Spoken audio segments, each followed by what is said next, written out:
Hi friends, आम्ही निघालो बोरिवलीवरून train पकडून विटीला. विटीवरून आम्ही 4:10ची सोलापूर ट्रेन पकडली आणि अक्कलकोट येथे जाण्यासाठी. आणि ही खूप छान ट्रेन आहे. बरेच व्हिडिओज ह्याच्यावर आहेत म्हणून मी ट्रेनचे जास्त व्हिडिओज नाही बनवत आहे. पण एक प्रश्न असतो की रात्रीची ट्रेन आहे, तिथून कसं आपल्याला हॉटेलला जाता येईल. तर मी त्याचे ड्रायव्हर्सचे नंबर्स डिस्क्रिप्शन बॉक्समध्ये देईल, जे तुम्हाला तिथे पोचवू शकतात. आणि छान तिकडे एक लॉन्च आहे जे हॉटेलच्या जवळच आहे, स्वप्नपूर्ती लॉन्च. तिथे आम्ही राहिलो आणि छान प्रवास झाला. सी कोच होता. सी कोचमध्ये जेवणाची सोय असते, काही घेऊन जाण्याची गरज नाही. 5 वर्षाच्या वरील मुलासाठी तिकीट घ्यावं लागतं, सेपरेट सीट बुक करावी लागते.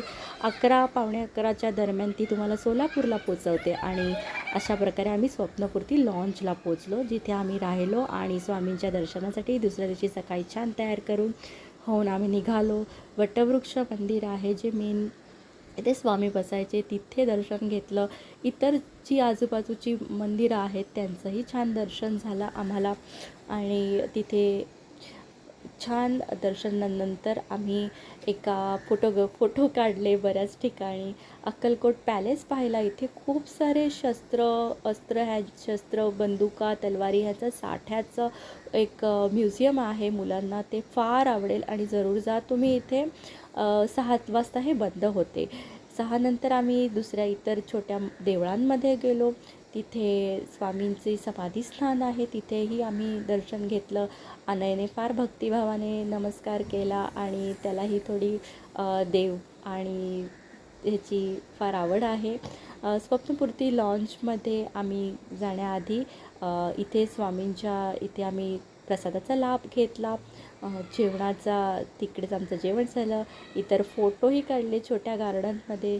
दुसऱ्या दिवशी स्वप्नपूर्ती लॉन्चवरून आम्ही लवकरच निघालो, कारण आमची ट्रेन ही 6 वाजताची होती. त्यामुळे आम्ही सोलापूर स्टेशनच्या जवळ असलेल्या कल्ट स्टे हॉटेलमध्ये आमचा स्टे घेतला. छान होतं हे हॉटेल. रूम्स खूप मोठ्या आहेत. आणि इथे आल्यावर आम्ही संध्याकाळच्या वेळेला भुईकोट किल्ला पाहिला. लहान मुलगा आहे त्यामुळे जास्त दगदग न करता आम्ही सगळं निवांत करत होतो. इथे भुईकोट किल्ल्यात एक छोटीशी गार्डन आहे, तर त्याच्यासाठी खेळायला घसरगुंड्या, गार्डनमध्ये छोटा मुलगा आहे तो खेळू शकला आणि त्यानेही त्याच्या परीने एन्जॉय केलं. सिद्धरामेश्वराचं मंदिर जे आहे सोलापूरचं, तेथेही आम्ही भेट दिली. खूप सुंदर संध्याकाळ गेली. जिथे तलाव आहे, तलावाच्या बाजूला संध्याकाळ खूप छान जाते आणि तिथे तुम्ही जरूर भेट द्या. आता सोलापूरला आलात आणि सोलापूरच्या चादरी नाही घेतल्यात असं नाही होत, त्यामुळे सोलापूरच्या चादरीही घेतल्या. सुप्रतची पावभाजी फार प्रसिद्ध आहे म्हणून तिथे गेलो, मात्र मुंबईची चव नाही आली. सकाळची ट्रेन 6ची पकडली आणि आमच्या घरी मुंबईला आम्ही निघालो. लकीली मला ही सीट मिळाली, ज्याची मी खूप अपेक्षा करत होती आणि माझं स्वप्न पूर्ण झालं. असं छान हिरवी शेतं बघत आम्ही आमचा प्रवास केला आणि मुंबईला पोहोचलो आमच्या स्वीट होमला. थँक्यू.